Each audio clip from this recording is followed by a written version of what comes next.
Hey everybody, it's Rebecca Johnson of Supergirl Radio. We are getting the live stream started here, and I see Morgan has popped in, so I'm gonna bring you in. I don't want to freak you out. Do you have the doc? I sent it way I late. do have it somewhere. Here it is. Yeah, I sent it pretty late in the day, so I apologize for that. But yeah, so if we are ready to go, I feel like I'm kind of ready to go. I guess we'll just have to get into Are you ever ready enough? but I guess we will go ahead and get started, and we will be talking about the House of the Dragon first episode. So here we go.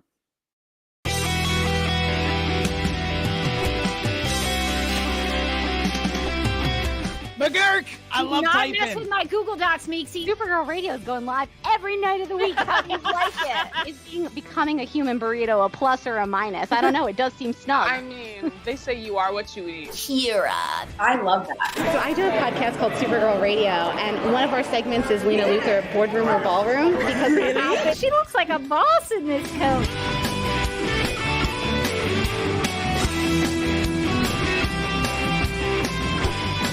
Nasty Luthor like a different Luthor? It's not just Lena being mean? No. Helen Slater here. So fun to know that you're hosting a podcast called Supergirl Radio.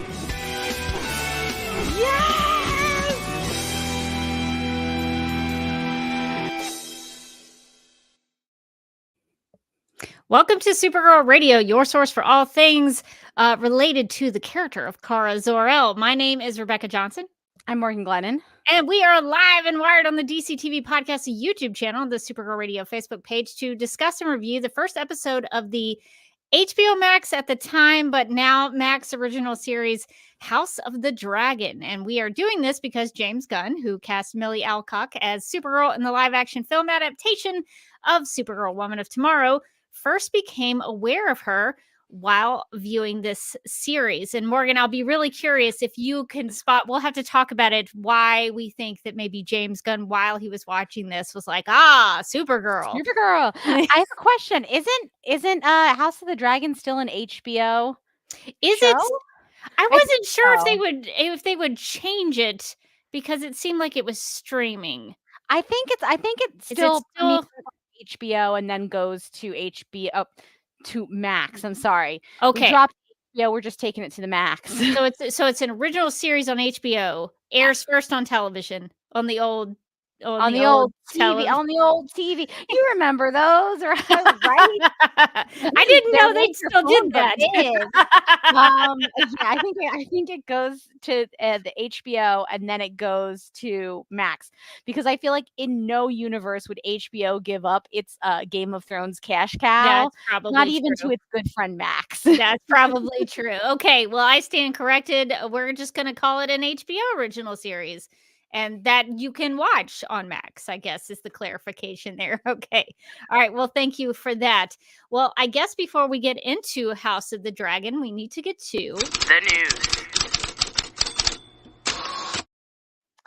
Okay. According to Variety.com, James Gunn and Peter Safran's new DC universe came into greater focus this week beyond the upcoming Superman legacy, when Gunn confirmed that House of the Dragon breakout Millie Alcock has been cast as Supergirl, a character that is getting her own superhero tentpole with Supergirl Woman of Tomorrow. And who might direct the movie? No contenders have emerged yet, but X-Men First Class and Argyle filmmaker Matthew Vaughn would highly consider it, as he's a self-proclaimed Superman nut. Vaughn recently appeared on Bro Bible's post-credit podcast and expressed both interest in directing Alcock in a Supergirl movie and confusion over the order of the film's development. Not the only one, my dude. Matthew Vaughn says, "I'm a huge fan of Millie Alcock. Huge fan," Vaughn said. "Met with her for this other project we're working on. She turned me down, which was sad. She's a fabulous actress. Then again, I do find it very weird that they haven't got a director. That surprised me, because you shouldn't cast a movie. The director should be casting the movie. I don't understand who cast it if there isn't a director." A beautiful quote. Because Gunn and Safran are in charge of creating a new DC universe that will span films, television series, and video games, they're the ones in full control over casting at this early stage. Alcock was cast as Supergirl in the DC universe at large, and not just her standalone movie Supergirl World of Tomorrow, the director of which now won't have a say in casting of the title role. So it goes on to say, I was asked about doing The Flash way back, but I said I'd only do it if I could recast. If I'm directing my own superhero film, I want my own new superhero, Vaughn added. But Millie Alcock, I probably would have put for it if I was directing. So I haven't considered it. Never say never. I'm a big fan of James Gunn and Peter Safran, so yeah, I would consider it. I like how this is. He's like, it's crazy that they don't have a director and they cast the project. And if I was doing The Flash, I would have recast that. Oh no, but I love Millie. I'd direct it with Millie. James Gunn, he's like slowly does the call me with his fingers, like the little finger phone. He has written his name on a piece of paper and folded it up and put it in James Gunn's hat. Slowly slides it across the table with like a crisp 5 in it. Really impressive with it. What about now? He like slowly shows his cat and he's like, we could get this in Supergirl too. This cat comes for free. Did you read that that Argyle movie? The cat, the main cat in that movie is actually his cat. Oh. Apparently the cat actor wasn't good performing as needed. So he just like went into his house and grabbed his cat and was like, sorry, we gotta borrow the cat. Okay, I have a question. Was there supposed to be a cat in the script, or did he just say, I really want to put my cat in this? No, I think there was always supposed to be a cat in the script, but I do respect the idea of like creating a whole project just to showcase your cat. Just be like, look at how beautiful my cat is. Also, Bryce Dallas Howard is here, but like again, the cat. I really think we should make a movie with the lab cats. I agree. Beaker and Bunsen, they're ready for their moments. They are ready for their close-up. Just today, Bunsen knocked a very heavy item off of my desk that shattered. No.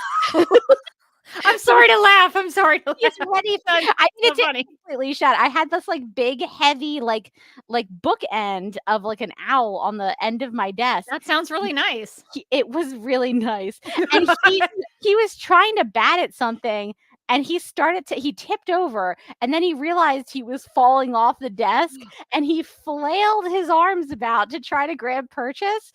And he did, but it was the huge, heavy bookend. And both it and him went over the corner. And thankfully it did not land on him.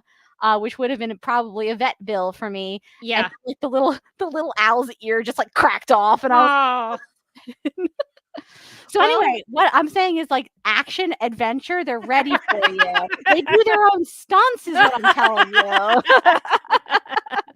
Okay, we'll have to write a script for Beaker and Bunsen. I think they're ready to go.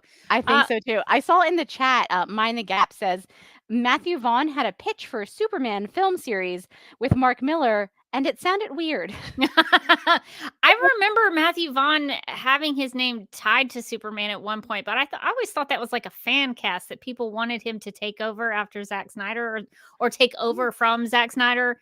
And so people have always like tried to get him on a Superman movie, which I don't think would be bad, but I think I've seen he's a very competent director. Yeah, I've seen the X-Men movie. I haven't seen Argyle, but it's just came out. But I haven't seen, he had another film, right? That was like the Kingman or the Kingsman. Yeah, I haven't seen that, but I've always wanted to watch them. It looks fun. Yeah. Yeah. So I think he's very like he has a style. He's an auteur. He has a style to him. So I don't think he would be a bad choice for Supergirl Woman tomorrow if James Gunn accepts his $5 bribe. I think he would be a very confident, good director. We already know that he's chill with the Millie casting choice. So there you go. You got that. Well, people were making that out to be a really big deal, but I personally don't think it's a big deal because James Gunn was casting for his movie. If Supergirl's in his movie, then he should be able to cast her. That's that's the quandary of the shared universe, because you have to share that casting. Those people have to. You can't just cast a new Flash for your own Flash movie. It exists within a universe. You have to use the Flash. Yeah. I mean, it's not like the concept of spin-off movies is like a new thing. Like there have been movies that have other directors have taken over where like the cast is what the cast is. I feel like it's a little weird, but it's not like completely outside the realm of what usually happens. Yeah, when George Lucas stopped directing Star Wars, they weren't like, we got to get a new Pack Luke it in. Skywalker. No, sorry, Mark Hamill. We're gonna have to take you out of this one. We gotta put our own mark on it. You know what I mean? Yeah, they just like slowly push Harrison Ford out of frame. Because I'm pretty sure, if I remember my Star Wars trivia, George Lucas directed the first one, but then he was so stressed out on the first one that he gave it to another director. I cannot remember who directed Empire Strikes Back. Who directed Empire Strikes Back? Look that up, because I'm pretty sure it was a different. Looking it up. It was a different director. Yes, you are correct. It was directed by Irvin Kershner. Kushner, yes. I couldn't remember if he directed or wrote it. He might have done both. I can't remember. It says it was directed by Irwin Kushner with a screenplay written by Lawrence Kasdan. Kasdan, yes. Okay, all these names are like flooding back into me. But it's like George Lucas, he casts all the main cast of Star Wars, but when Kushner comes in, he can't just throw Mark Hamill out for Empire Strikes Back. It's kind of a big deal. Yeah. Yeah, I mean, I know you want to like have your own people and like feel good about the casting, but like at a certain point, you just kind of got to roll with it. and to bring it to a DC Comics level, in the Snyderverse, Zack Snyder cast Wonder Woman, The Flash, Cyborg, and Aquaman because they were all featured in Batman v Superman: Dawn of Justice. So he was able to do that. And so Patty Jenkins had to use Gal Gadot because she was the Wonder Woman at the time. James Wan had to use Jason Momoa's Aquaman because he was Aquaman at the time. That's just how that goes with the shared universe in film. You just have to embrace the actors as they were. But Zack Snyder, I will say to his credit, he only did sort of prototype suits for a lot of those characters so that the directors who took on their solo films would have the opportunity to design the suits that they wanted to design them as, and do all the things, like Patty Jenkins was able to have Wonder Woman fly in her films, that kind of thing. So that though there were opportunities for those directors to make those characters their own, but the casting was already set in motion by that time. So I don't think it's really weird that James Gunn cast Supergirl. I would think it's weird if James Gunn cast Ruthie. That I would have an issue. Yeah. I kind of wish they had been cast at the same time. Director out. Yeah. The director needs to be able to. The director of Supergirl One of Tomorrow needs to be able to cast Ruthie, Krem, any of the sort of side characters. I guess if they have a man as Comet, at some point. They need to cast that horse at the very You got to get that horse. So I don't think it's as big of a deal as people are mentioning, but it is interesting that Matthew Vaughn is kind of throwing his name in the ring, wanting to direct. Well, speaking of Supergirl Woman of Tomorrow, on Instagram, the artist for that series, 𝙃𝙤𝙪𝙨𝙚, posted news about a deluxe edition of the series. 𝙃𝙤𝙪𝙨𝙚 wrote, quote, "Our Supergirl Woman of Tomorrow, the deluxe edition cover, colors by Matt Lopez." And she also writes, "Besides a very requested hardcover, this new edition will bring some sweet extras. A never-seen script by Tom King, art studies, sketches, work in progress, wonderful remastered colors, and more." And it looks like we're going to be getting this on July 23rd. Ooh. So I've already got the digital version. I've got trade paperbacks, multiple copies. And you know what? I'm going to buy this deluxe edition. I think I'm just going to have to fork over the money for it. I mean, YOLO. You only live once. As soon as I saw it, I was like, bought and bought. Can I go ahead and pre-order it? I don't know. I'm just going to go ahead and hand you my money. And I love the cover, too. It's so cool. Yeah, so I'm excited about that. So if you like Supergirl Woman of Tomorrow, we get a new deluxe edition of it releasing on July 23rd. Nice. And speaking of Supergirl news, Helen Slater took to Instagram to congratulate Millie Alcock being cast as Kara Zor-El in Supergirl Woman of Tomorrow. Slater posted, "Congratulations to the luminous Millie Alcock, the next Supergirl. The DC universe awaits you. You will be amazing." Yeah, that's really nice that she took it upon herself to celebrate all of the ladies who played Supergirl in live action with Laura Aw. Vandervoort and Melissa Benoist and Sasha Calle. So, the OG Supergirl in live action honored all of them. So I thought that was really cool. And she mentions 40 years. What she's talking about is 40 years of Supergirl, the movie, which is Ooh. celebrating its 4th decade. So we will have to find a way to honor the 40th year of Supergirl, the movie, here on Supergirl Radio in 2024 somehow. We've already done a big recap of the movie. We've done a debate about the movie. So we'll have to find a new, fresh way into Supergirl, the movie, this time around. But we're going to celebrate it somehow. Yes, I feel like you have ideas. Send them to us. So we will work on that. Okay, well, I guess we should get started talking about what we came to discuss, which is we're doing a pilot pod of House of the Dragon, which is, as Morgan told me, an HBO original series streaming on Max. So there's only one season so far. From what I understand, there's going to be a season 2. So if you're a fan of the show, I guess you have that to look forward to. So I guess the first thing maybe we should talk about, just to set the groundwork. Morgan, what is your relationship to the Game of Thrones universe? Did you watch the series? Hold on one second. I've got a prop. Okay. I can't wait to see. I'm trying to maintain the element of surprise. I'm so excited. Element of surprise here. Oh. Okay. Okay. Wow. I clearly hate it, Game of Thrones. And that's why I have Daenerys riding this beautiful dragon here.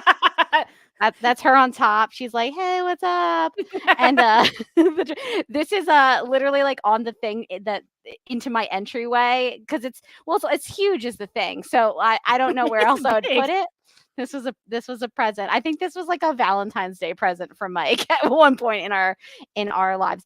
But the point is that obviously I am a fan of Game of Thrones. Big fan of the dragons. This little guy right there. Does that dragon have a name? Is that a particular dragon? It definitely does have a name, Rebecca. And the thing is that I'm a fan of Game of Thrones, but it's turning out maybe not a great fan of Game of Thrones, because I can't remember his name. But he was great. Love him. I think she had 3 in Game of Thrones. I think she had 3 dragons. And I can't remember all of their names. One was like Drogon, which honestly just feels lazy from a writing perspective. Drogon, the dragon. This is my dragon, Drogon. Sir. George. No. Now I'm gonna like look up Game of Thrones. Yeah, that's dragon what I'm doing names. What if I'm just making this up? I'm like shaming them for no reason. I like Drogon the dragon. Okay, I'm not making it up. Drogon is the real dragon name. And then there's like I can never Viserion, I think, was another one. And then there was like Rhaegal. I can't remember how to pronounce them is the thing, because all the Game of Thrones names are like a little bit wild, and then there's just like Drogon. I like Drogon because you could replace it with any you could say Drugon the dragon. You could change it up just with that one letter, and it'd still be kind of lazy, but it's a different name. Yeah, it's totally Dragon different. with an E. Totally different. Yes, so I started watching Game of Thrones when it first came out. And I was like, what is this show? And then I was like, this show's crazy. And then obviously it blew up and everybody was watching Game of Thrones and we were all having a great time. And then as the show went on, we were having a great time. And then we were having like a little bit less of a great time. And then like a little bit less of a great time. And then it ended. And it was not not my favorite ending that I've ever seen. So I felt like when I heard the announcement about House of the Dragon, I was like, kind of in a place where I was like, you know what? Fool me once, right? Shame on you. Fool me twice, shame on me. I'm out. Yeah. Because I really did not enjoy the way that Game of Thrones ended. But during its prime Game of Thrones years, I was a big fan. I thought it was a great show. I liked all the performers. I liked the story. I thought it was, when it was like really good, it was really good. So I came into this with like a knowledge of the Game of Thrones universe. And I was excited to do this pilot pod because Game of Thrones is like notoriously like you need a flow chart, you need a family diagram and a history. You need them like the Game of Thrones used to have its opening credits, which are awesome, used to be the map of Westeros, and you kind of needed it because like you were like, where are they talking about? And sometimes they were like, you'd be in a different place. You were like, where's Dorne? And then in the opening credits, it would be like Dorne. And I was like, oh, Dorne's over there. Okay, I got this. But Game of Thrones was a very, very complicated in terms of like the houses and the backstories and these people and those people. And House of the Dragon is not quite as bad as Game of Thrones was, because Game of Thrones had all of these like rival houses from different parts of the country. And like the story took place in a bunch of different locations. So you'd have to remember like, oh God, we're at the Wall. Oh no, like we're back in King's Landing. Whereas this seems to take place, at least from what I've seen, mostly in like one location with like one family, which I will get into it later, but I feel like actually is weirdly a hindrance to this show. Like I feel like the world of Game of Thrones was much larger immediately than the world of this show, where it's just kind of feels like you're sort of listening in on some family squabbles that you don't want to be involved with. Yeah, it focuses on House Targaryen, which means mostly nothing to me because I did not watch Game of Thrones. So I don't know anything about the dragons and the people who rode them. So Dany, Daenerys Targaryen from Game of Thrones, who's one of the main characters, she's a Targaryen. And Game of Thrones takes place like, I think a couple hundred years after House of the Dragon. But their big thing was that they had these little guys, they had these little dragons. That's kind of why they were in charge. But then eventually like the dragons started dying out. And as you can imagine, when you no longer have like a little cute fire breathing pet, people don't take you as seriously. And they sort of lost power. Spoiler alert for 100 years in the future of House of the Dragon. I don't know why you would watch it if you weren't that into the universe. But when we start in Game of Thrones, Daenerys here is in exile because the Targaryens have been kicked off the throne. Because the former king went mad. That's the Mad King that probably, they mentioned. Yeah, probably all that inbreeding. Yeah, probably. Notoriously incesty, those Targaryens. And so they kind of flee with her, and I believe her brother in the first season, and they're sort of not in King's Landing, sort of that main part of Westeros. They're sort of out in exile, and it's all about her being like, this is my throne, and like coming back. She's got some dragon's eggs. That's how she ends up with her 3 little buddies. Yeah. So, I guess that would be how that happens. So House of the Dragons, they have dragons right off the bat, so that's exciting. In Game of Thrones, you wait through like a whole season and you're like watching those dragon eggs like when are they coming? When are they coming? Spoiler alert, they do hatch. That's how she gets her buddy Drogon. Yeah. But And at one point in Game of Thrones, they're like baby dragons. Rebecca, their baby dragons are so cute. They like I love ride on baby her. They dragons. like ride on her shoulder. And she's like, hello. And I was like, that's the dream. That's what I've always wanted. Is just a bunch of baby dragons to, I guess, feed meat to or whatever. So that's sort of the backstory about like that's kind of all I knew too going into the show is like this is about the Targaryens sort of before they lost power, when they were still in charge and the dragons were still somewhat plentiful as we see in this show. And that's sort of how they kept power. And that's sort of only in some ways, that's kind of the only Game of Thrones background you really need, it seems like, to get into this or to watch this show, except maybe knowing the whole world. Because they do drop names of like locations, and sometimes it feels like the show is like waiting for you, like waiting for the studio audience to clap. They're like, I went to Hightower, and everybody just pauses. like this means nothing if you haven't seen Game of Thrones, though.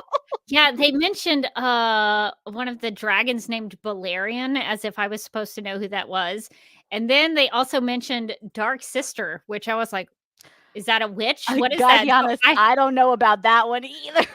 I looked up Dark Sister, and Dark Sister apparently is a sword. So I guess it was made for a female warrior or something like that. So when Ooh. Daemon gives Rhaenyra that necklace, it's made out of that same material Wow. as that sword. So I was like, I only know this because I looked up the Wikipedia. That's the only way I think they also like reference like Valyrian steel, and they like Yes. talk in High Valyrian, which is both from, I mean, it's all the same universe, so it's like from that Game of Thrones universe. But I feel like you could probably come into it and be like, yeah, okay, wacky fantasy, strong steel, and like this is their fantasy language that I don't understand. Thank God they're the smallest subtitles I've ever seen in my life there to help me out. Were the subtitles this big on yours They too? were pretty big when they were speaking that language. Yeah. whatever it was. So High Valyrian. okay, so is that language? I'm just going to be asking you a bunch of questions. Please do. So is that language just something the Targaryens can speak, or just only the people who ride the dragons can speak? I was very confused as to why sometimes Daemon and Rhaenyra would speak that language to each other, but she wouldn't speak that language to like her father or her mother, if I could remember correctly. But I only remember her and Daemon speaking that language to each other. Yeah, I thought that was weird too. I don't really have an answer for that. In the Game of Thrones universe, it seems like it's more like, to be honest, it's like Latin. Like it's kind of a semi-dead language that people don't really speak anymore. So the people who speak it seemed, in the Game of Thrones universe, seem to mostly be like the nobles who would have like gotten an education in like how to speak High Valyrian.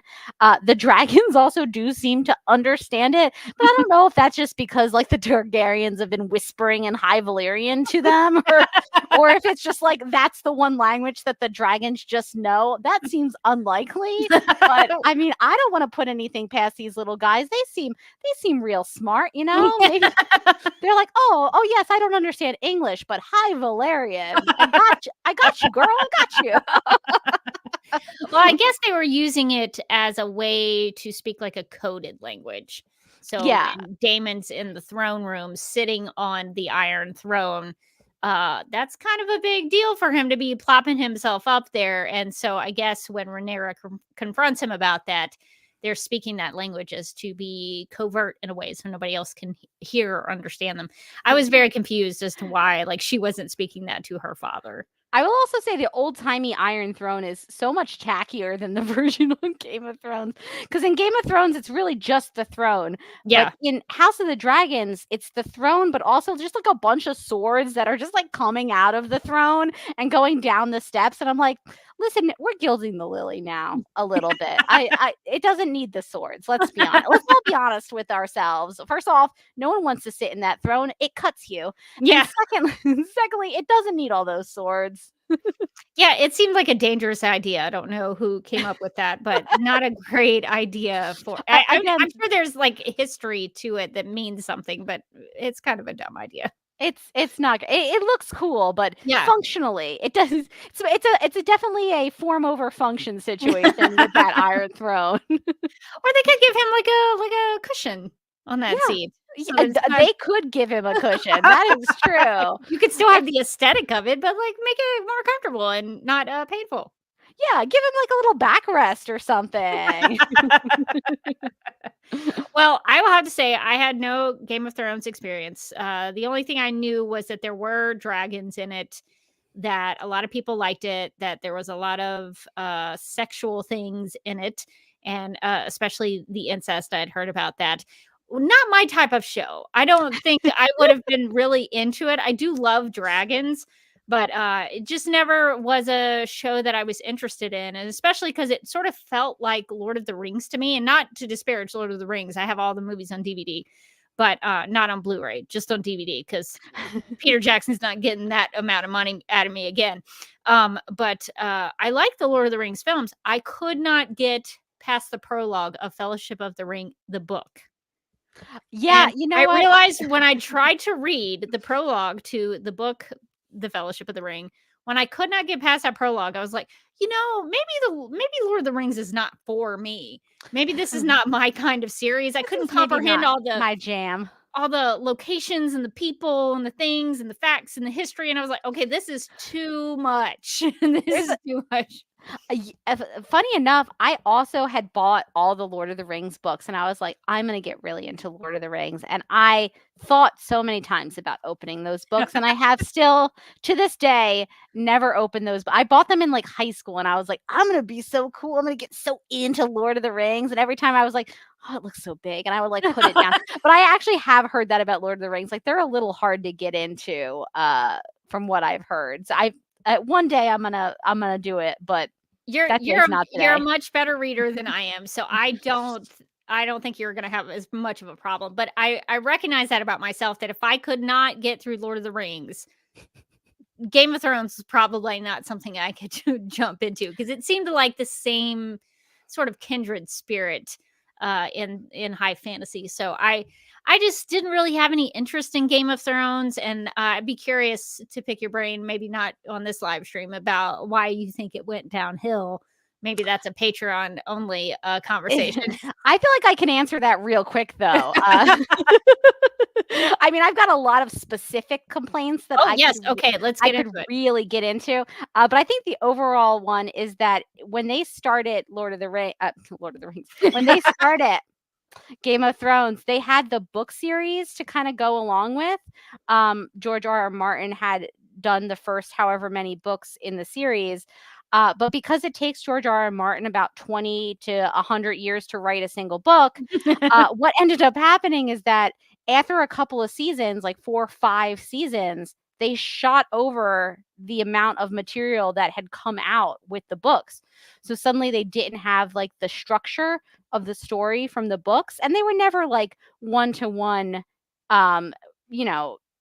completely faithful to the books, I think, even from the first season, but they were like kind of following along basically the same path. But then suddenly they didn't have that path. And when they didn't have that path, man, they just veered off straight into the woods like those kids in the Blair Witch Project, and we just like never saw them again. Blair Witch seems to be more entertaining for me than I would be able to take in. Okay, so we've established our Game of Thrones backstories and our history with Game of Thrones. So I think the next thing that we should talk about, because this is a pilot pod, we do these where we watch the first episode of a series and then we talk about it. So I guess the question I would want to ask you, Morgan, do you think this was a good first episode of this series? Because it's a sequel. Oh, no, it's a prequel series to Game of Thrones. Yeah. So it does, I guess, in some way need to have a tie to Game of Thrones. But do you feel like it did a good job of building the world and introducing us to the characters and telling a story? What did you think about it as a pilot? Oh, this one's a hard one. I feel like so I came in with that Game of Thrones knowledge. And I don't know how it plays if you don't have any at all, because it does seem like it banks to a certain extent on you knowing like where, like what Westeros is, and like where in Westeros they are, and the different ruling house families, and like, of course the Targaryens are doing this and they have dragons, and like that's normal, and like kind of this stuff where I feel like they do a good amount of exposition on like who this person is and who that person is. But I do feel like they do kind of take for granted that you know certain Game of Thrones facts. So I don't know in terms of like being a pilot that you go into cold with no former knowledge. I don't know how that plays. How did that play for you? Were you just like, who are these weird blonde people? So I knew I was in trouble when the episode started with narration and exposition. That to me is always a red flag, because if I'm having to jump into grasping names and dates and places and things, I already feel like I'm behind because I'm having to like get all that knowledge into my brain immediately right off the bat. And my personal thing, like 125 years before so and so Targaryen, like I'm sure that they that were meant something saying to somebody. I thought that was cool how they did that as a Game of Thrones fan, because they were saying, 137 years before this little gal, Daenerys. Okay. And she, again, that's like Emilia Clarke's character in Game of Thrones. She's one of the, the big characters from that series. So I think it makes sense to I don't disagree that it's like, not, it's a little bit of like a text heavy way to start a show. But I do think for like Game of Thrones fans who maybe were just kind of jumping into House of the Dragon and hadn't read anything about the show before it started and was like, what's, I know it's about Game of Thrones, but like in what way? I think it is kind of helpful to know that it like takes place, how many years it takes place before the events of Game of Thrones. But I don't know that it needed that like title card, the fading title card. I feel like you could have probably just put at the bottom of the first scene 137 years before the events of Game of Thrones.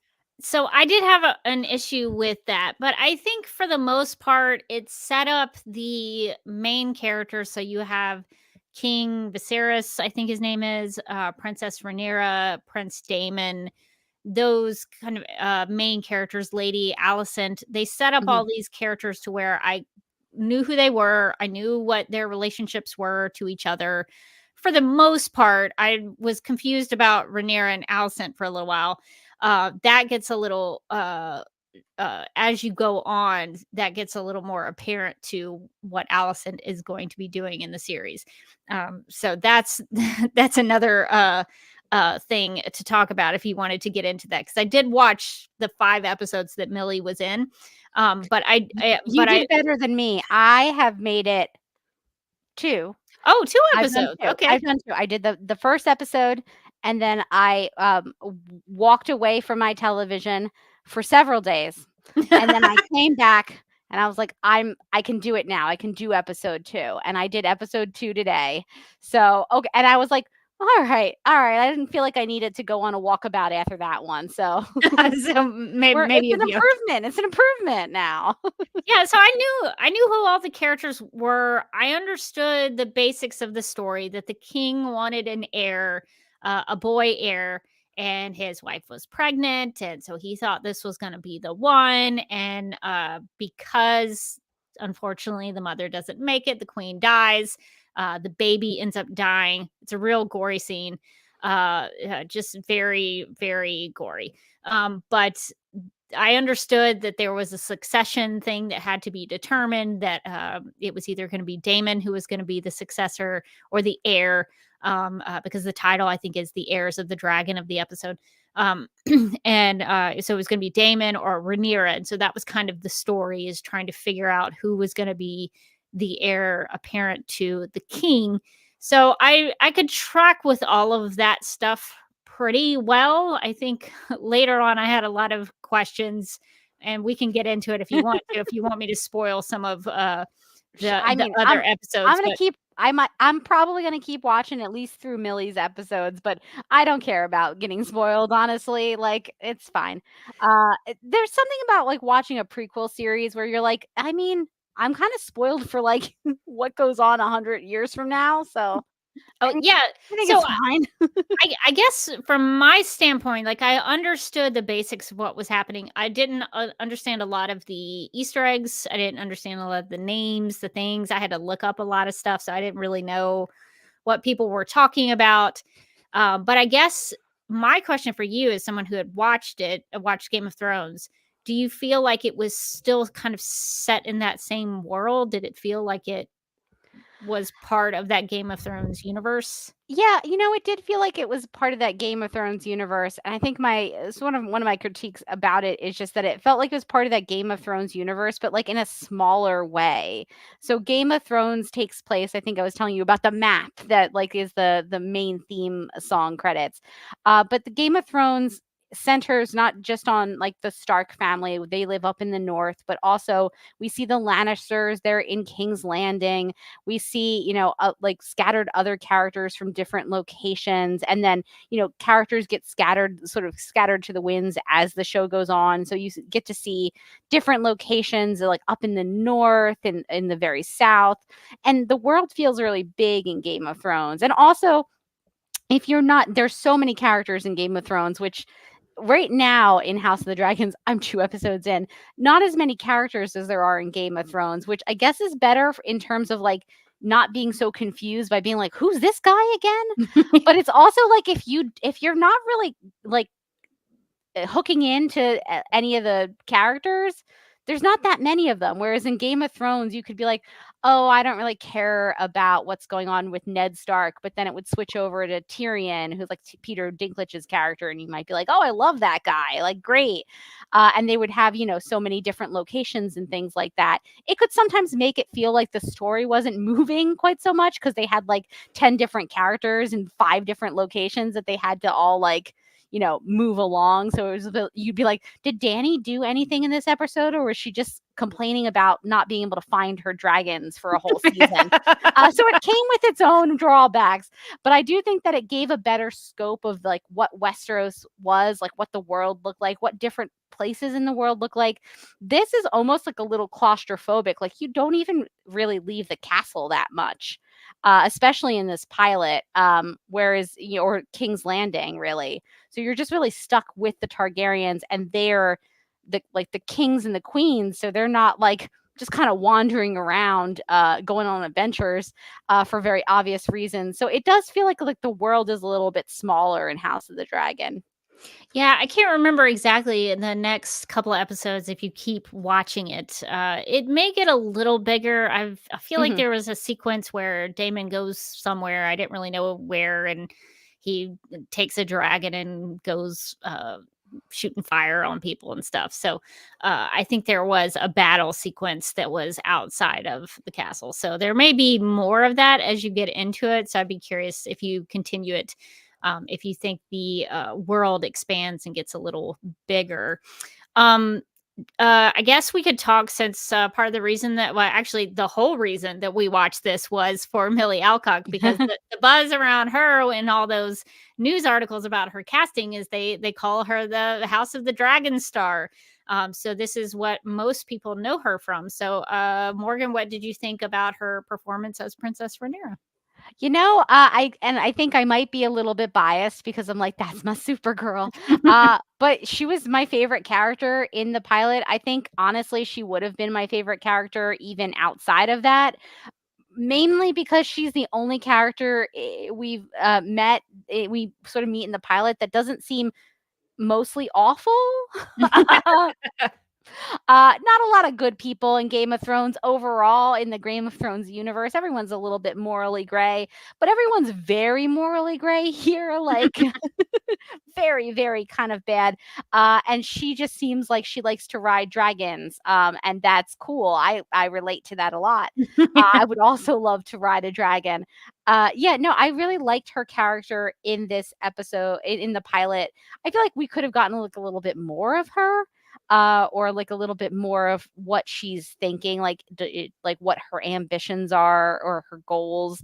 What we really get is that she isn't sure about, like, I don't know, the kind of placing herself in the line of succession. She would maybe rather just ride her dragons around, which again, girl, I got you. But to me. yeah, I thought she was good. I thought she was, she came off in the scenes that she needed to come off in as like a little bit younger, because I think she's supposed to be playing like 15, and like a little naive, but also like strong. Like she's got like an inner strength to her that she's like pretty tough. when it comes down to it. So I thought she was a really interesting character, and I thought Millie did a really good job portraying her.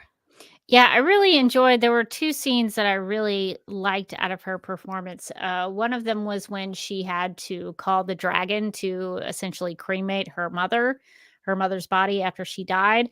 The emotions that she had to carry there about feeling like wondering if her father had 5 minutes of happiness that he had a boy heir.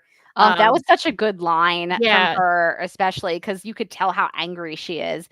And I think that you really do get from her performance how her father has been spending his whole, maybe her whole life saying like, it's great, but like I can't wait for my male heir. And so she's just kind of spent her whole life knowing that she's just slightly not good enough for her dad.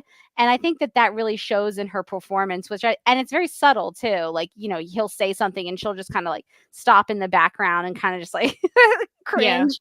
And I thought that she did a really good job with that. Yeah, it's almost like a bitterness of some kind, or like feeling like you weren't good enough for your father just because of the way you were born. So I thought that scene was good. And the very ending, when I guess they're at her, I don't know if you would call that like an investiture or something like that, where she goes in front of, I guess, the royal court or whatever they call it in Game of Thrones, and everybody has to pledge fealty to her and the king as she becomes the successor to the Iron Throne. The episode ends on her like breathing heavily, like she's taking on this heavy weight, and I thought that was actually a pretty good. She doesn't say anything, but just that shot I thought was very good in terms of like expressing what that character was going through in the moment and how big of a deal that is for her. So I really well, and I'll say there was a third scene I liked. There was a scene where she and the king are down in some, I don't know if it was a dragon lair or something. In the basement of like the keep, I think, of the or the castle, I think it is, where they keep like the giant dragon skulls. Yes, I wasn't sure. I assumed that the giant dragon skull had some sort of meaning of some kind to them. I wasn't really sure, but there was a scene where the king has to pass on a secret or some sort of prophecy to her that she's now got to take on because she's going to be the successor. I thought that was a really good scene. Yeah, that was a cool one. Yeah. Yeah. So I thought there were some good moments there. As I rewatched it the second time, to take a few notes, I thought it second time. Well, I like to give things a fair shake. So if I'm going to review something, you're so dedicated to this podcast. I at least try to watch something twice, because I think if you only complain about something after the first time you watch it, you might have just missed something or something passed you by. So I usually try to give things a second viewing, and I think it did get better on the second watch, just because I think it flowed a little better. Because the first time around I was like, I don't know who these people are, I don't know what is this, I don't know. So after the first time, where I kind of knew who the characters were already, I think that really helped.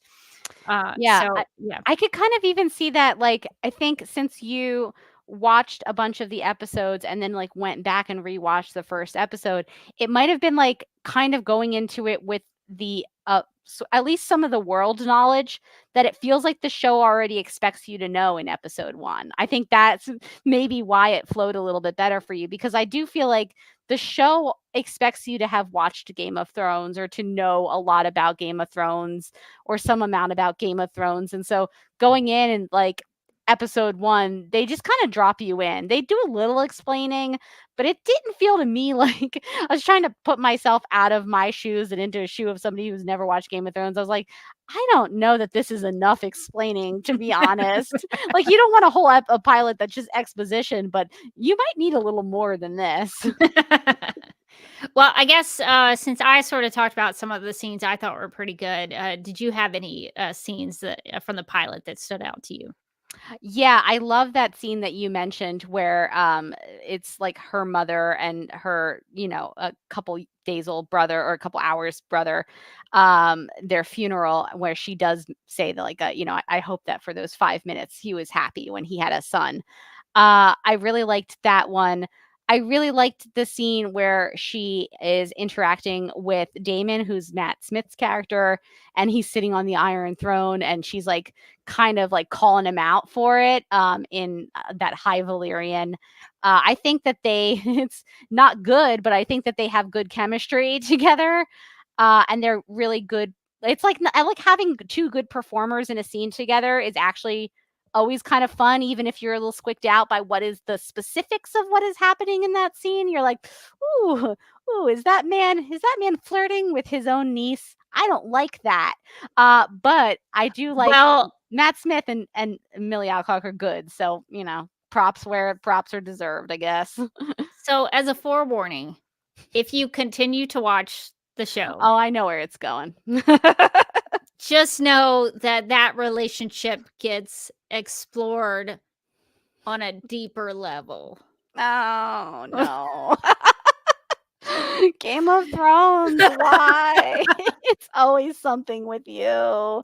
Yeah, I liked that scene. I did like Matt Smith's character is absolutely out of his mind, but Matt Smith is like setting up a table and dining out in every single one of his scenes. He's like, give me, do you have that piece of scenery? I would love to chew that as well. And I think he's great. A lot of the other characters are like very like somber, like we're in this world of Game of Thrones, and Matt Smith's like, hey, we're all having fun, we're all being evil. I kind of like, because some of this pilot is so heavy and dark, even though he's awful and evil, the fact that he's just like kind of having fun with it is weirdly like a little bit of a lightening of the episode, where you're like, well, I mean, he's doing some of the worst stuff I've ever seen, but he's having fun, so guess I gotta give him that.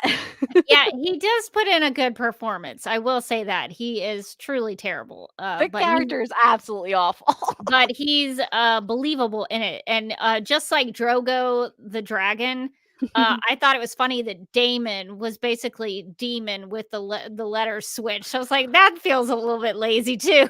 You might want to just like, oh, can you read some deeper meaning into that? I can't imagine. Maybe could have come up with a name that was a little more interesting, but that is what it is.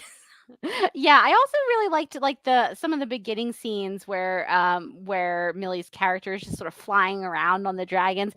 They had dragon money, but not as much dragon money as you would think for a Game of Thrones spinoff. So we don't see as many of the dragons as I would have loved to have seen, but I did like any time that she was like hopping on a dragon or talking to a dragon or speaking in whispering in High Valyrian to a dragon. I was like, that seems like the best.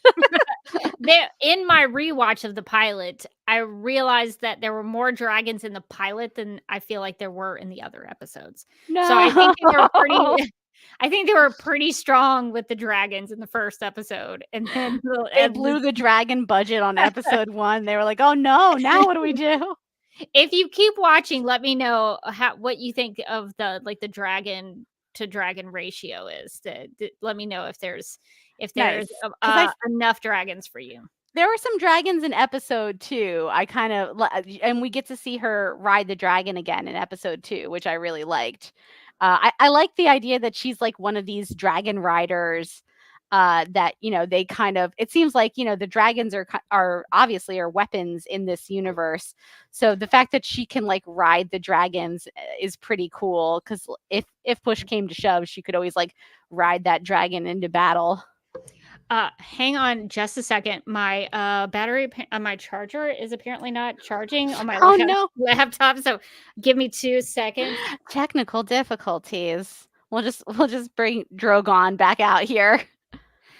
Okay, no, we're good now. I was like, I thought I'd put it in. I'd plugged it in, but then it was telling me you have 10% left on your laptop. But I was like, wait a minute, that's not great.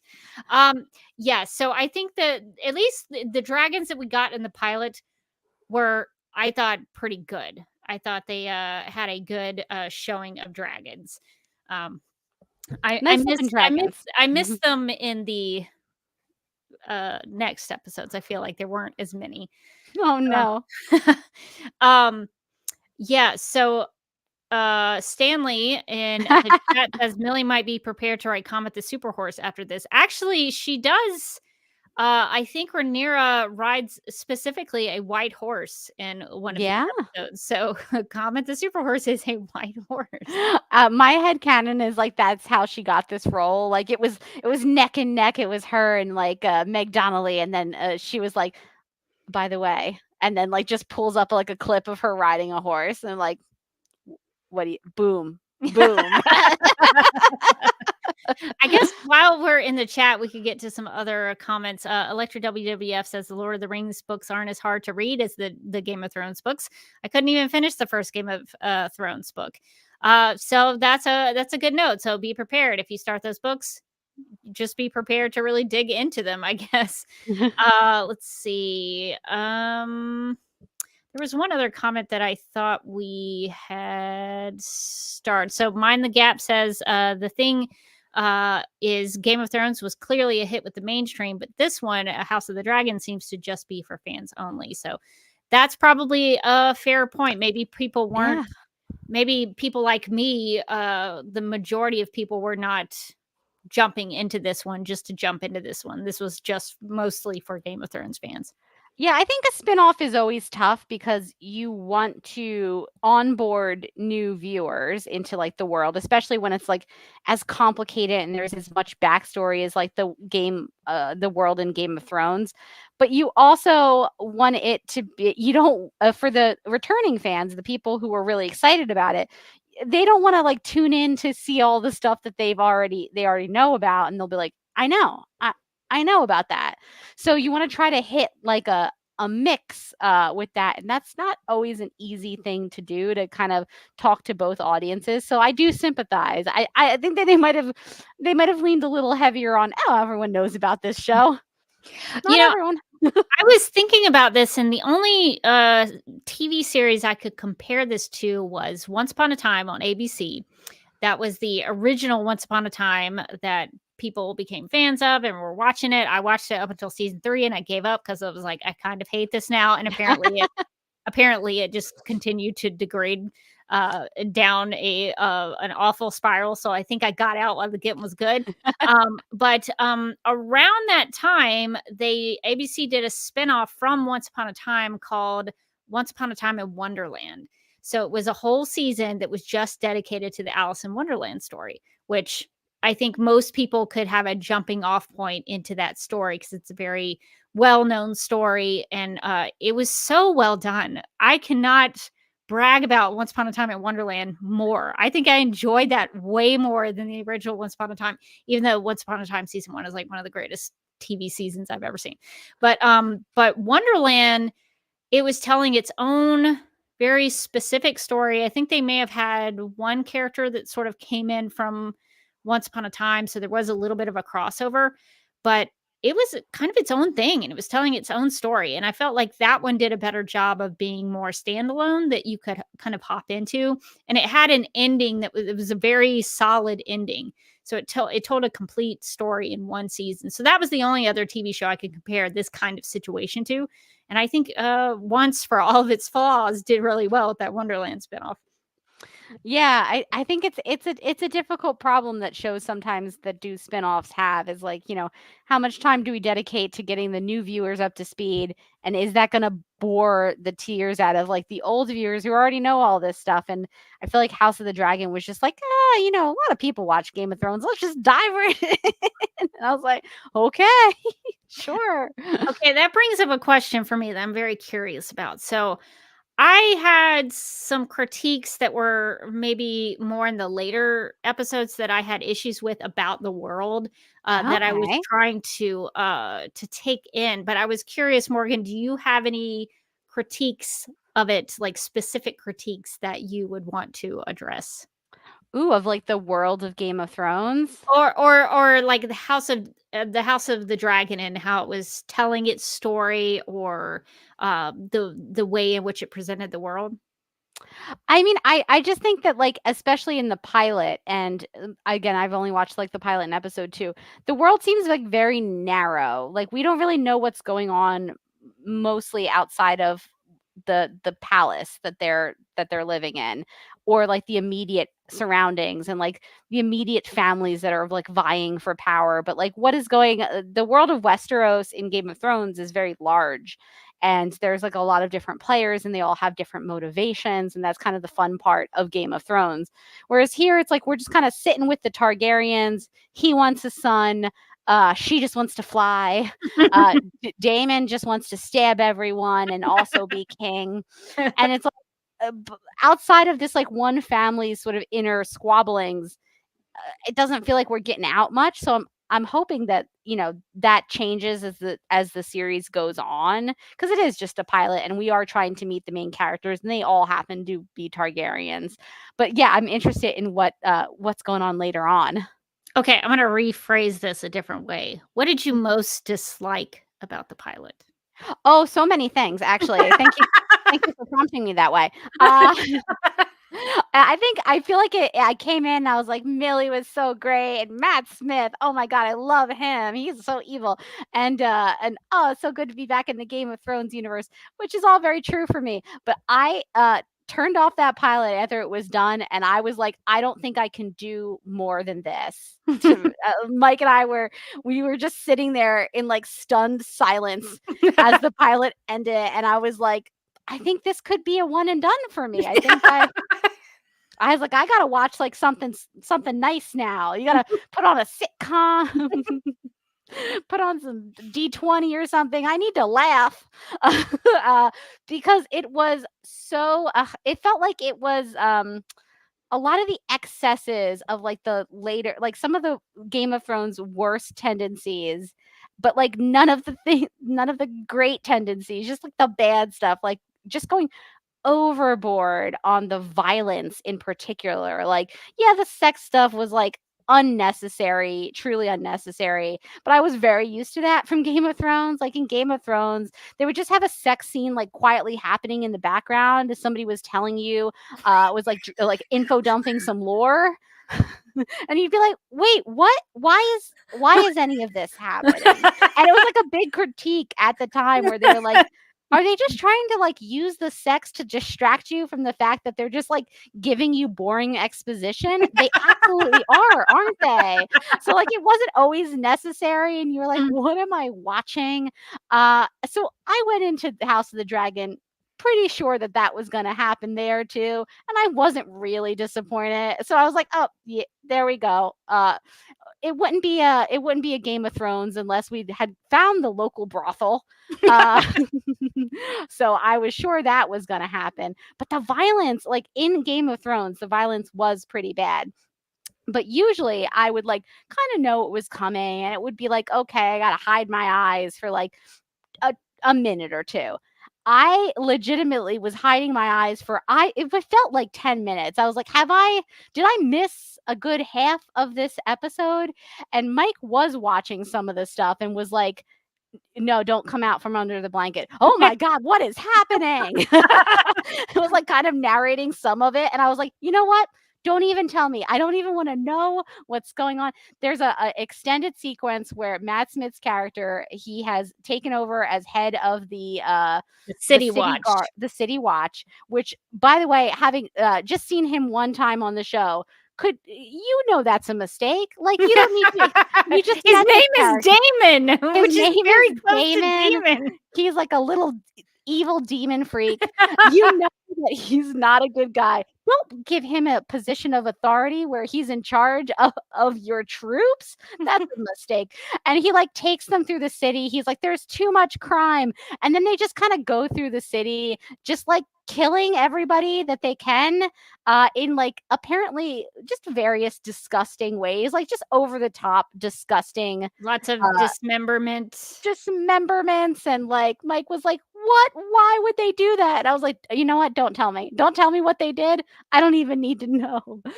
So that was unnecessarily to me gory in a way that like doesn't add anything to the story. Like you don't need to see him chop somebody in half or whatever, chop them apart. He beheaded a guy. Yeah. Okay. I also heard that he maybe stabbed somebody in the butt, like directly into the butt. There was There was something like that. It wasn't real clear to me, but there was a butt involved. I just heard Mike say, "Why the butt?"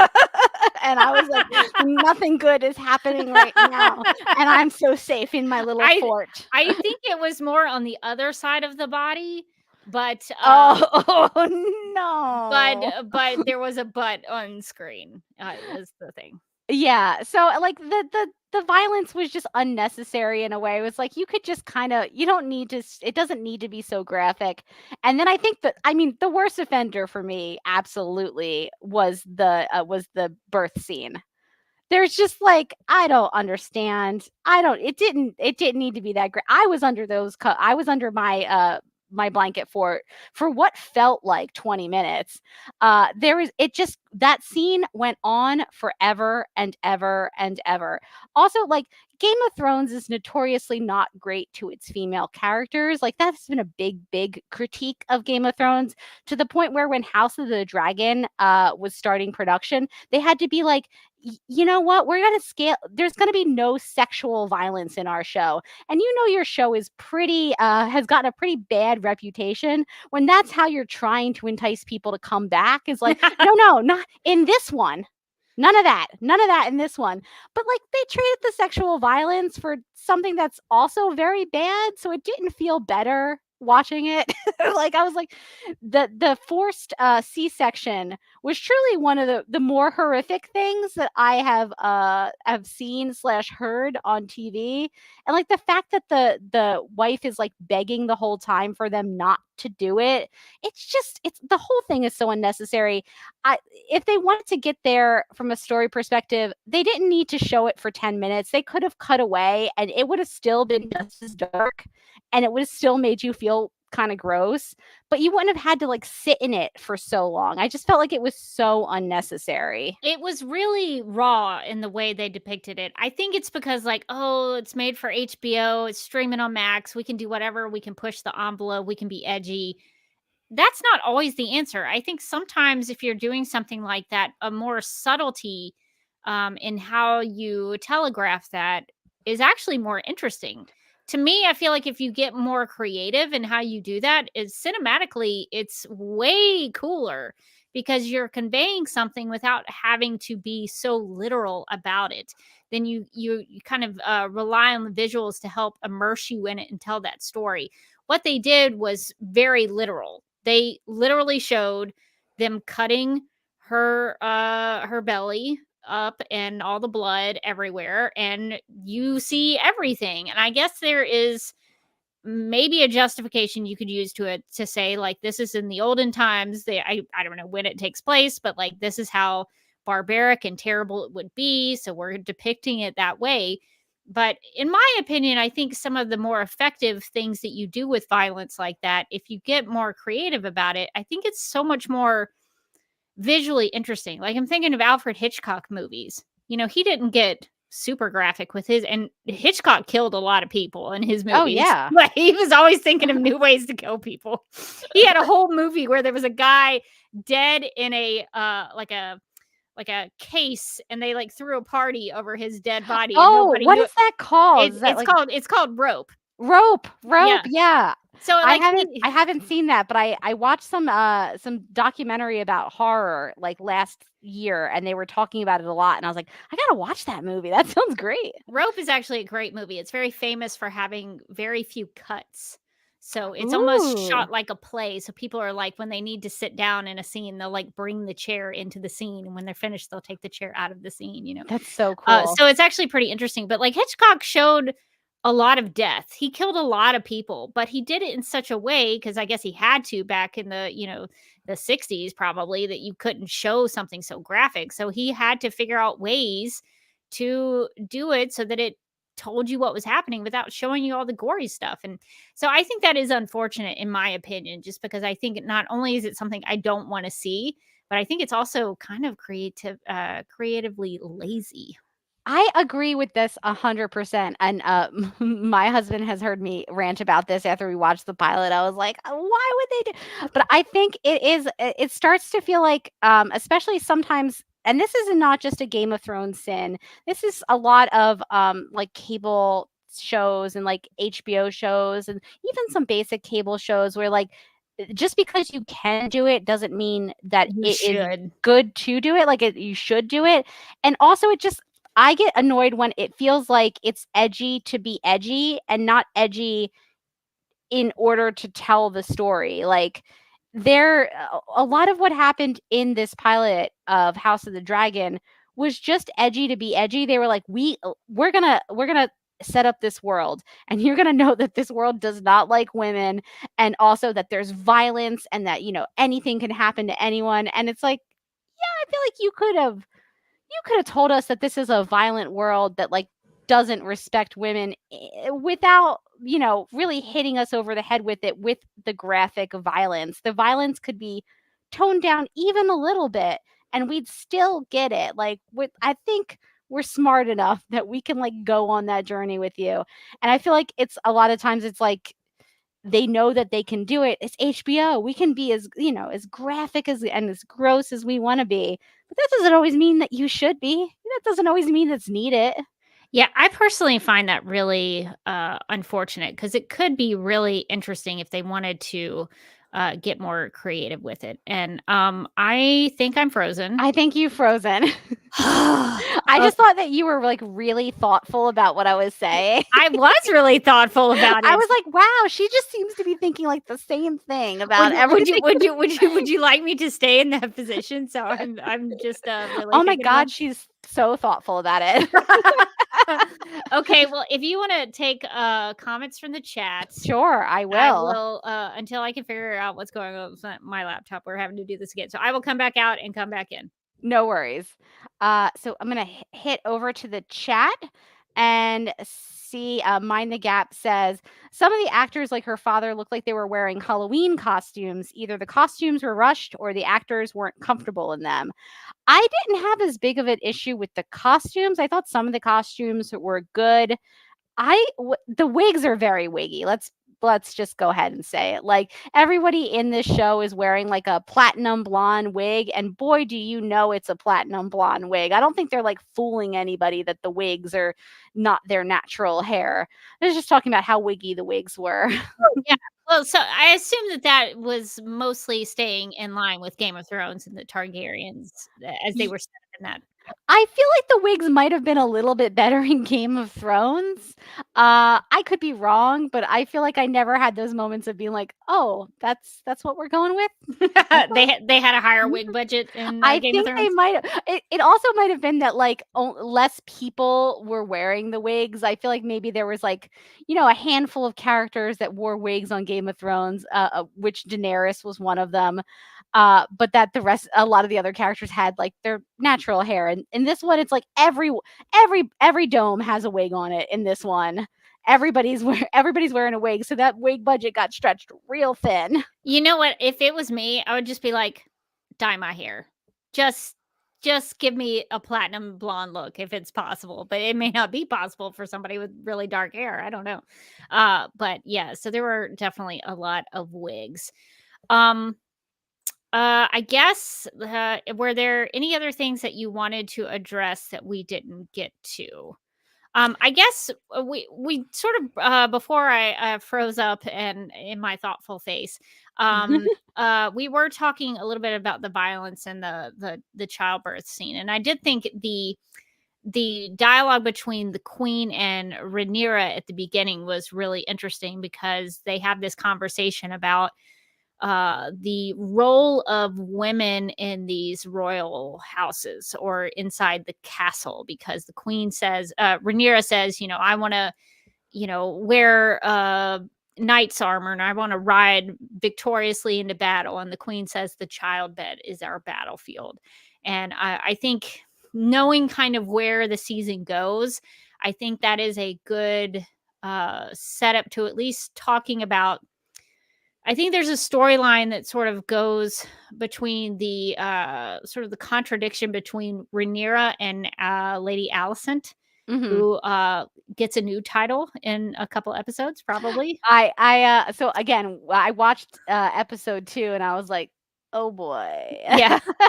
So I think the show, with all of its issues that I have with it, I think it does a good job of comparing and contrasting those two characters and their roles within that castle and within that royal family, because they are so different in that way. So I thought going back and watching that pilot from the beginning was I was more informed about kind of what that dialogue was setting up. I don't know if you want to be spoiled for. Sure. Okay, so in the chat, if you don't want to know about the first 5 episodes of The House of the Dragon, you can leave for about 5 minutes and come back. But this is such a silly critique. But I don't know if you see it a lot in this first episode, but as I kept watching it, I noticed, because I like to look for like, oh, they have tapestries on the wall. What are they symbols of? What do they mean? How does that connect to this family? And so when I looked at the tapestries, they were, let's just say, not safe for work. Oh no. That's so funny. The tapestries were depicting Kama Sutra like things all over the tapestries. That's very funny. That's wild. And the reason I bring it up is because I feel like I don't understand the culture of this society. Because within these episodes, they seem to, as I read it, and I had a really big discussion with this with some friends of mine who are Game of Thrones fans, and I was like, I don't understand this culture. So the brothels seem to be very out in the open. They're very not ashamed, I guess you could say, of what they are doing. There seems to be no issue with that. Everybody just kind of accepts it. Everybody kind of plays along with what is happening in those places. And there seems to be, like, to me, that was sort of a depiction of the culture. That was, nobody seemed to have a problem with this, not an issue. The castle has these tapestries that depict it all over. I mean, they were everywhere, like everywhere. Like, if you keep watching, look at the tapestries. This is going to be my new favorite game when I watched House of Dragon now, is like spot the tapestries. Oh boy. And the reason I have an issue with this, and the reason why I was so focused on it, is because I got really confused. There's one episode where I'll just say Rhaenyra and her uncle Daemon get a little close. Oh no. And I think in that same brothel. And because Daemon takes her out on a night on the town where a lot of that's happening in the city. And why wouldn't you take your niece there? Why wouldn't you? And then later the king finds out about what has happened and addresses it with Princess, or soon to be Queen Rhaenyra. And she gets upset with her father. And she's like, how dare you besmirch my virtue? And I was like, how does that track? Because to me, the culture as it was presented to me was that they were out in the open. They were just doing this stuff everywhere all the time with whoever they wanted to. No big deal. And then all of a sudden she was like, oh, but my virtue. And I was like, what? You have tapestries with the Kama Sutra on them. This is a very fair critique. So I couldn't make that jive. My assumption is that like in a lot of places, things that are maybe okay for the men, especially like the highborn men, to do in that society, not so much okay for the women to do. So I will say that was something I considered, but they also critiqued Daemon about this. So it could be, they were also like, he was seen last night in a brothel with these ladies, and I was like, why do you care? Look at the tapestries. And so I guess maybe it could be like they were trying to protect the king's image. Again, I still don't understand, because the king has these Kama Sutra tapestries all over his castle. So why does he care? So funny. Why does he care? So I just, to me, it seems like a small issue maybe to my friends in a text message chat. Maybe it's a small issue to them. But to me, that didn't help me understand the culture, because when I saw the tapestries, I was like, oh. But I was like, well, maybe that's part of their culture. Maybe that's something, maybe it's like an ancient Rome thing where that was more explicit, and maybe that was more of a the way they did things, even if it's not something I'm really in favor of having that out, in public. But Just but on the maybe walls. just hanging on the walls in the castle where the king lives. But maybe that's this cult. Like, I'm trying to put myself into the culture of the show, and then when it didn't make sense to me, I was having a real problem with it. So that was like my biggest critique, and I know it sounds stupid, but I think it's fair. I think it's probably one of those things where it's like frowned upon for the royalty. Maybe like the regular rabble could do it, but it's like embarrassing to have the king's brother seen at a brothel. There's he has like a specific sex worker that is kind of his sort of his girlfriend, even though he's married, although he kind of talks about his wife like, oh, her like has left her at somewhere very far away. You meet her later. She's on Nice. screen for about 5 seconds, and she was Oh, boy. and the thing that sucks about his wife is she was like she had the most personality of any character on the show for me. I was like, oh, no. she seems like a character that could be interesting to follow. And then like she doesn't stick around too long. Goodbye again, my friend. Yeah, no, I think it's like it's okay. Maybe they're a little bit lax about the regular people, but it's embarrassing to have the king's brother. But why do they have the tapestries? The tapestries are an unknown. Maybe they're just like, you know what? Everyone in this castle is so horny. I don't. That's so funny though. I'm gonna be looking for those because that's wild. The only thing I can think of is that it was like a because I know there are some. I don't know too much about it, but like I remember seeing a documentary one time. It was like a CNN documentary that I had to work on one time when I worked at Turner, and it was about like Japanese culture. It was such a weird documentary. You can probably look it up. It's like it's Christiane Amanpour talking about sex in different places of the world. And I was like, why Christiane Amanpour? Why her? Why is she doing this? She's like, free vacation? Sure. So I had to work on this when I worked at Turner, and I was like, oh, okay. I had to work on a lot of weird stuff. Don't get me talking about Mr. Pickles. I did not want to work on that. I feel like we had like a whole Patreon exclusive where you explain Mr. Pickles to me. So if you become a Patreon supporter, you can find that, I'm sure. So I had to work on a lot of weird things that I didn't want to watch. But I think she goes to Japan or somewhere, and there's more of a and maybe you would know more about that, Morgan, but I think there were some like ancient either Japanese or Chinese symbols and things that were kind of more of that tapestry thing. So I don't know if that's like pulling from a real world connection to where maybe the king was having that around the castle, so it would bring fertility and give him an heir. I don't know if that was something, but it just I couldn't make that. That's me being generous to be like, oh, the king had that up to encourage him and his wife to give him a baby boy so he could have an heir.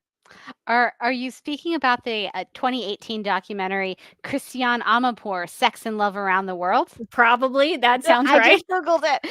And there is an episode. There's an episode about a bunch of different countries, but there's like Tokyo is the first episode, and then they go to New Delhi and Beirut and Berlin and Shanghai. So yeah, it's one of those things where like in their culture, that's kind of just what their art looks like. It's just like super sexual. Nobody thinks anything of it because honestly, they're all like a little bit weirdly okay with incest. So like, where's the line even with them? Well, that's the thing too, is like you're okay with incest. And you've got those Kama Sutra things on your wall, but then you're worried about your virtue. You draw the line at brothels. Like, what? That doesn't make any sense to me. So but she's all a sex worker. It's like it's better than incest, my dude. So I just I was having trouble getting in and understanding the world of the show in that regard. So that was kind of my biggest critique that I know nobody else cares about but me. But it made me so confused as to what was okay and what was not. I think if they hadn't had those tapestries in the castle, I think I would have been like, yeah, you are besmirching her virtue. How dare you? Even though her virtue was kind of already besmirched in that brothel. So I don't know. I don't know that she can really be upset about that. But I think to me there were contradictions in the show that did make sense on a philosophical level when I thought about it too hard. So that was maybe just me, but that was kind of one of my biggest I critiques. feel like that not the tapestries, but like the sort of that attitude is kind of consistent with Game of Thrones, because in Game of Thrones, Tyrion, who's Peter Dinklage's character, he is the brother to the queen. She married the king, and his father is like, like a sort of a big shot. And it seems, and he goes to brothels all the time. He is a frequent visitor to the brothels.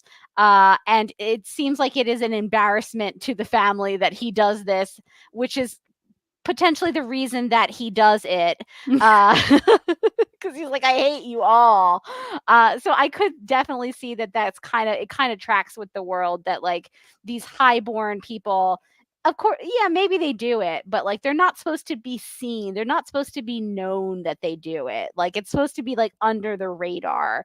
And I think it's embarrassing that like Damon is going to these brothels and everyone knows he goes to the brothels, and he's like got a girlfriend who's at the brothel. And a spoiler alert for episode 2 is that he says he's going to like marry her and have 2 wives, and like that she's pregnant, even though she's like not pregnant. She's like, dude, I am not pregnant. What are you talking?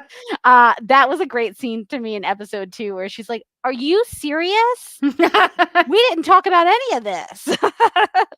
So I think a lot of it is him just trying to embarrass the family by doing these things that seem outrageous just to kind of get attention. So I guess there are no weird tapestries in Game of Thrones. Not that I noticed. Not in the castle. Okay. Not that I noticed. I mean, there is like a lot of sexual content in Game of Thrones, and a lot of it is just like, come on, man, come on. But like but I never noticed weird tapestries. But if I ever, whenever I go back to decide to revisit Game of Thrones, I'm gonna be like eagle-eyed on the walls. Yeah, I tend to do that. I look for things to like help me inform what's happening with the culture, and I'm looking around at things to try to help me better understand what's going on. And when I saw that, I was like, huh.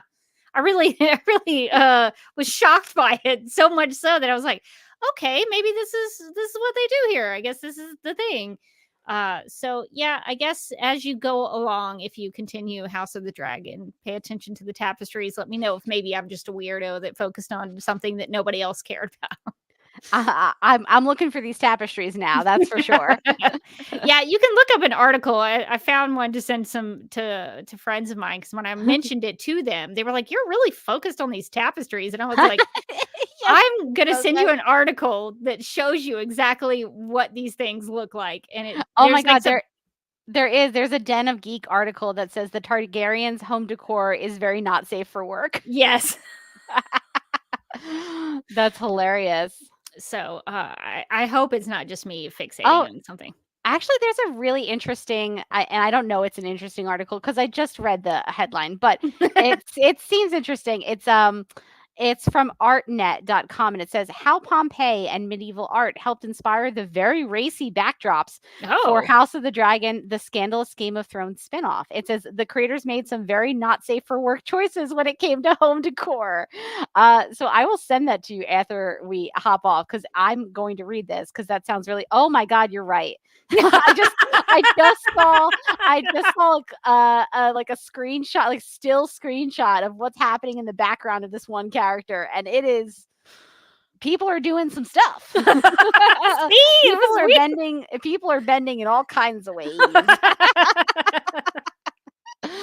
Okay, great. well, so it seems like maybe they were inspired by like medieval art and art from like ancient Rome, which you mentioned. So maybe it's less that they're trying to tell you something specific about the society, and more that they're trying to like call back to these sort of like ancient civilizations to kind of make it feel like that time period. I guess I can see that. I don't even think like in ancient Rome, I think they were pretty just like they were pretty open about like yeah, this is how we are. Like I don't think they would have been worried about somebody besmirching their That's virtue true. in That ancient is Rome. true. Ancient Rome was just like, what up? This is how we are. The whole New Testament that's written by the Apostle Paul when he's writing letters to all the churches is like, we need to address some of this behavior that's been going on with these churches, and some of that is because that was the world that they were living in. So I think I think I can kind of understand it to a degree, but I think trying to justify it with the culture and then how their reaction to it, I was having trouble with that. But yeah, it's very interesting. Okay, well, I guess Morgan, we've kind of talked about how you watched episode 2. Do you think you're going to go on to episode 3? I saw a preview for episode 3. There seems like there is a battle, and I said, uh-oh. Uh-oh. But I feel like I'm locked in for at least Millie's episodes. There's enough that I'm vaguely interested in that like keeps me wanting to know like where the show is going. I won't say that I find it to be the most compelling 2 episodes in. I think that there are compelling moments, and there is stuff that I'm like, oh, that seems like it could be going in an interesting direction. Just enough to get me to like want to watch the next episode and see where it's going. It feels a little slow at the moment. It feels like they could kind of get to the point a little bit faster, especially in like hour-plus episodes. You know, maybe take out some of the padding of people getting stabbed in the butt and and maybe like focus on moving the story along a little bit more. But I think I'm in for at least the first 5. I know like my husband's gonna watch. He's like, I'm gonna watch the whole show, and I was like, God bless. So if I feel like if I haven't changed my mind by the end of Millie's arc, that I might depart House of the Dragon, but likely I'll just keep watching it because it's on, to be honest. Like if he's watching it, I'll probably just watch it because I'll be at that point I'll be too curious about like what's going on with all these crazy blondes. I'll be like, oh, what are they doing now? Yeah, I will say I found it to be very slowly paced. Yes, and the pacing was is quite slow. And I thought most of the cinematography was very boring. It was very visually kind of mostly uninteresting to me because I'm a very visual person and I need things to be pretty cool. It doesn't change for me until episode 5. Okay. Episode 5 is when it actually started to go, oh, there are things like things are happening. There is one thing in there that I thought was a flipping of an evil light switch for one of the characters that I thought wasn't earned at all. And I was very disappointed with that choice. But I think action and storytelling wise, it eventually culminates into episode 5 in a really probably a very Game of Thrones-ish way. Violence happens. But the visuals get a little better. They're using reflections and trying new things with the camera, and it's actually very interesting to watch. So for me, it sort of picked up with episode 5, but by the time episode 5 ended, I was like, yeah, I don't think this is a show for me. I'm free. I have friends who say there's a lot of good dragon stuff by the end of it. They probably like pull out some big dragon stuff. They probably saved all their dragon budget for the finale. And so there's probably some big thing there. So maybe it's worth it to stick it to the end, but I'm good. I feel like when House of the Dragon started, like the buzz for it was pretty low. And then as the season went along, like it started seeming like more and more people were like getting into it and talking about it. So I'm hoping that means that the quality is steadily increasing over the season, such that it is more compelling by the end than it is right now in the beginning. Because I will say, like, for everything that I find interesting, there is like quite a bit of like slog that is like not that great. And you're just like, okay, another council scene. This is great. The council scenes are my favorite, and we'll get to that in the snap judgments. But yeah, I had the same kind of feeling that it was tough to watch. It was tough to get through. But I think it does tend to get better. And why I was so surprised, like I had heard so many before I even pushed play on this thing for the first time. I had heard glowing things about House of the Dragon. People were comparing it to the Lord of the Rings, the Power of the Rings show on Amazon or whatever.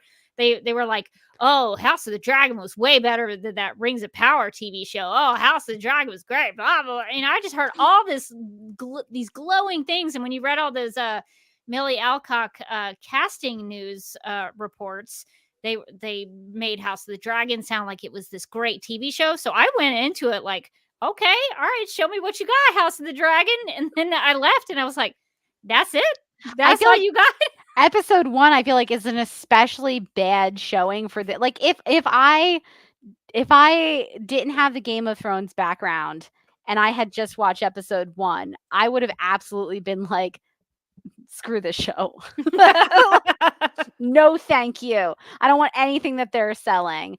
But with the Game of Thrones background, I was like, all right, they're just doing that. Whatever. Let's see what else they've got going on. I feel like it does, like the pacing of it does really kind of suffer, at least in the first 2, from being so like set in one location. It made me think about how Game of Thrones would like bounce around from place to place. So that made it, even if at the end of the episode you went, what happened? Did the story move very far? Or did like not a lot happen? But at least while you were watching it, you felt like the story was moving because like you were going to different locations, you were checking in with different characters. I think this, because it is so set in one place and it's like a lot of just like old men talking in a room very soberly, you're like, okay, sure. And there were dragons in the show though, right? There were some dragons. Okay, well, I guess we've talked enough about House of the Dragon and Game of Thrones. We went through a very extensive overview of Morgan's perspective of Game of Thrones and her Drogo the dragon, maybe. Drogon. Beautiful Drogon. You gotta put the end on it, not just Drogo. People are gonna. I can guarantee you that it's going to turn out that this little guy is not Drogon. He's one of the other ones, and we're gonna get like emails about it, and so like, Morgan held up a dragon she said was Drogon, but actually that was Viserys. Know your stuff. And I apologize in advance. We'll put it out on X, and I'm sure everybody's gonna have some real opinions. That's wrong. I'm sorry. Name this dragon from Game of Thrones. Yeah, name this dragon, please. All right. Well, let's get into some snap judgments before we get out of here. In the game of snap judgments, each person is presented with 2 options, but must only choose one. First instincts are recommended and explanations are unnecessary. Okay, our first snap judgment. Speaking of the council, bigger council financial rundowns concern the cost of the tournament or how much capital they invested in retraining and re-equipping the City Watch. Yeah, there's a whole meeting about the money that they've been spending for things. Compelling stuff. Real edge of your seat bureaucracy in motion. I was really kind of surprised by it because I was like, doesn't the king, like, can he not tell people, like, go spend money on this? Like, they have to have somebody donating money. Because they mentioned some dude, like, gave money. Who are their accountants? I don't know. So they had an expense for the tournament that they were going to have while the new baby boy heir was supposed to be born. And then they also invested some capital in retraining and re-equipping the City Watch.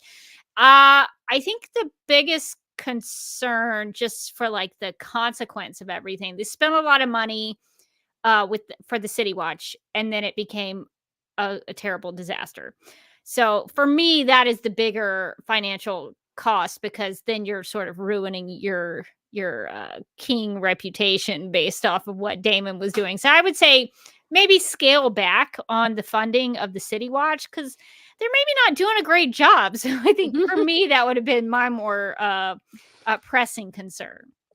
The city watch, not the tournament. Yes. You know what? It's tough because it does seem like they're spending a lot on this tournament that maybe they shouldn't be spending. But at the same time, like, what is the city watch doing? They're just decapitating people. Just running through the streets wild. Those people need retraining for sure. And maybe they need like whatever the opposite of re-equipping is, unequipping. Yeah, maybe giving them no equipment. I will say, I think spending money on the tournament was worth it. If you're gonna have a tournament, you gotta go all Make it out. good. Yeah, It's gotta be good. Yeah, you gotta decorate. You gotta spend the money to get all the big wigs there. You gotta go all out. Okay, let me our next snap judgment is: would you rather watch House of the Dragons as it is, or would it be better if it was a show about a family of dragons? This snap judgment came from where dragons live, if you will. I'm sort of envisioning you remember that TV show Dinosaurs? Yes. Where it was a TV show about I'm the baby, gotta love me. So I was sort of thinking about, I didn't like House of the Dragons, but I would maybe like a show about a family of dragons. I mean, a family of dragons. I would watch that without any hesitation. That would be my go-to show. I mean, I gotta say, as much as I love the world of Game of Thrones, I'm a little bit more medium on House of the Dragon at this particular part. But you know what I love? Dragons. If I could get a show of like old school animatronic practical effects dragons, like puppetry even, perhaps. Yeah. I'm watching that. I'm watching that every day. I'm watching that the second it comes on. and months to catch up, you know. And this is not a drama. This is a straight family sitcom. Oh yeah, exactly. Laugh track and all. I expect the highest quality from House of the Dragon, where like the father walks in, he's like, "Oh boy, the day I've had." And then he like toasts some marshmallow or something with his breath. I don't know.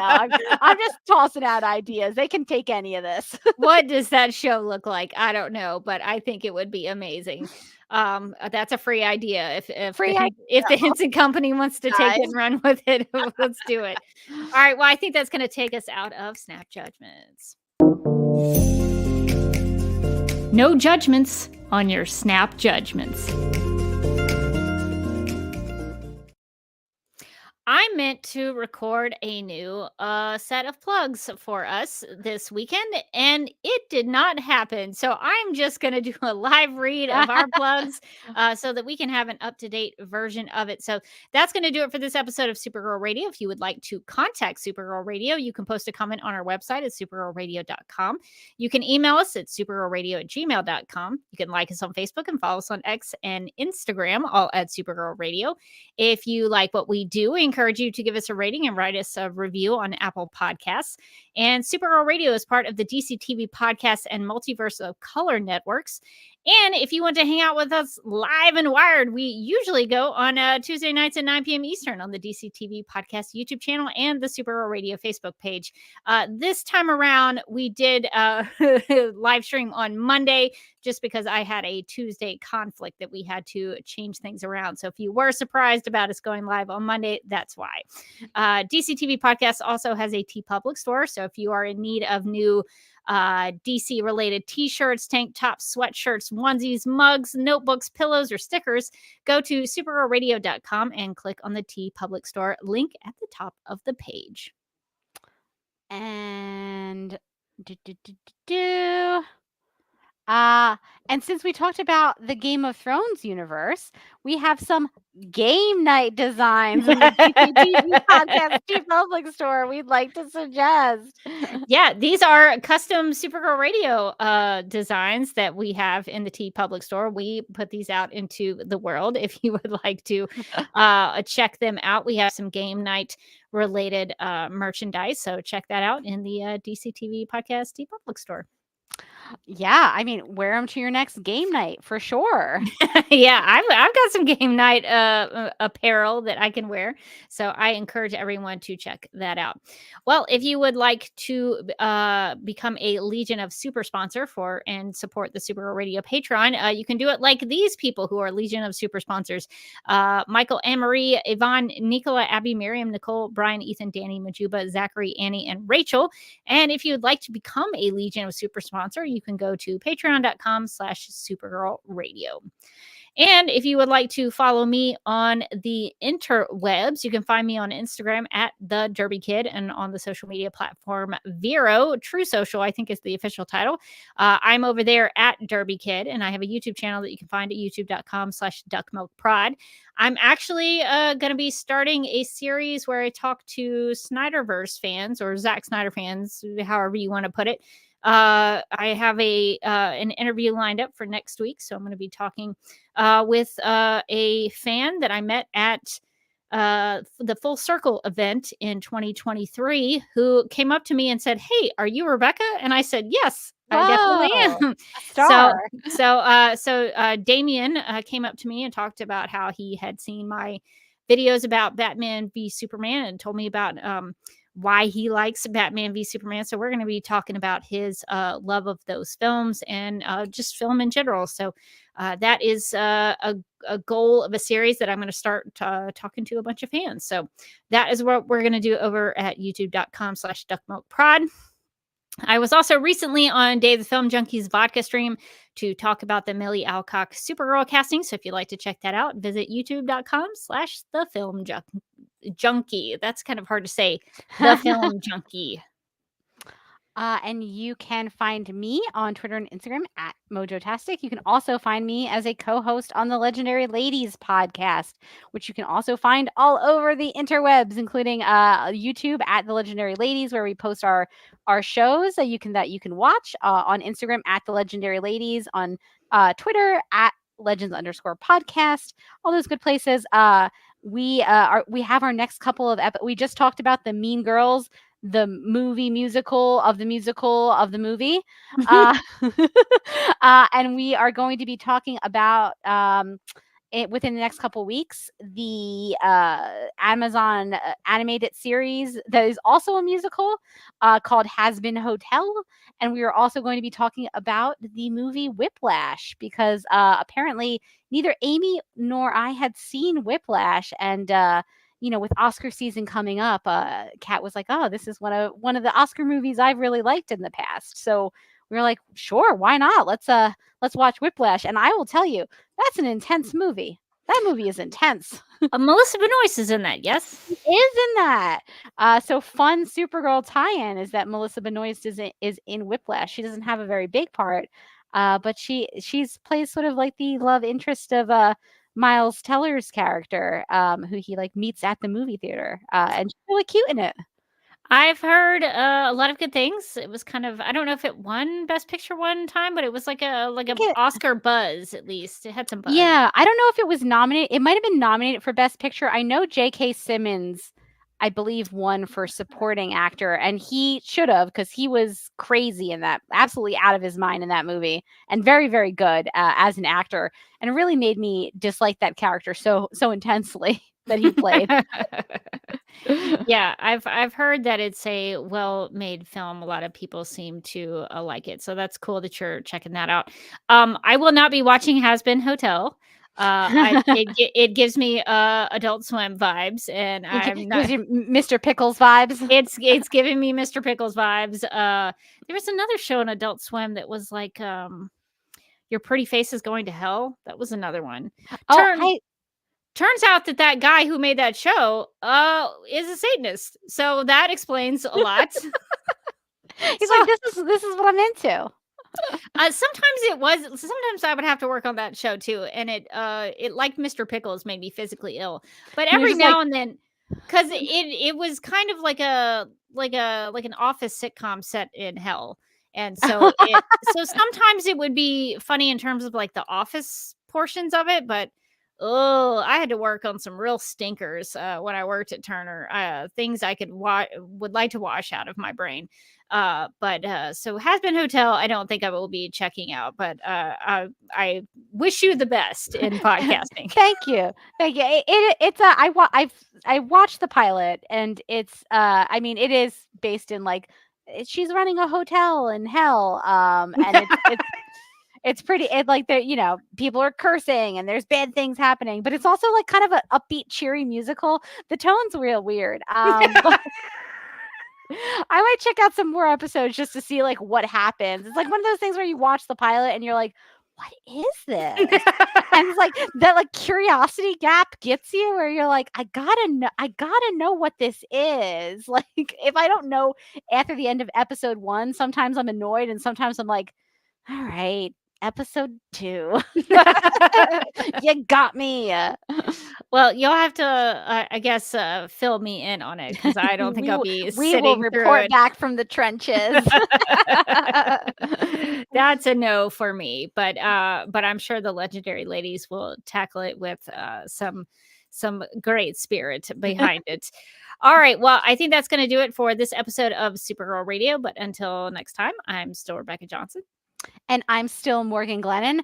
And this is perhaps still Drogon. We're not really sure. We know this is Daenerys. We're not so sure about this little guy. And we'd all like to thank you for joining us for this pilot pod.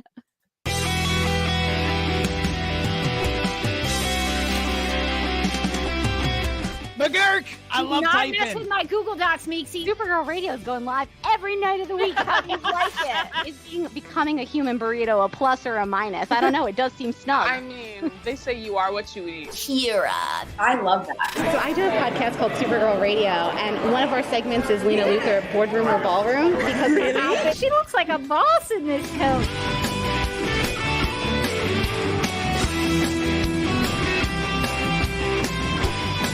Nasty Luthor like a different Luthor? It's not just Lena being mean? No. Helen Slater here. It's so fun to know that you're hosting a podcast called Supergirl Radio. Yeah!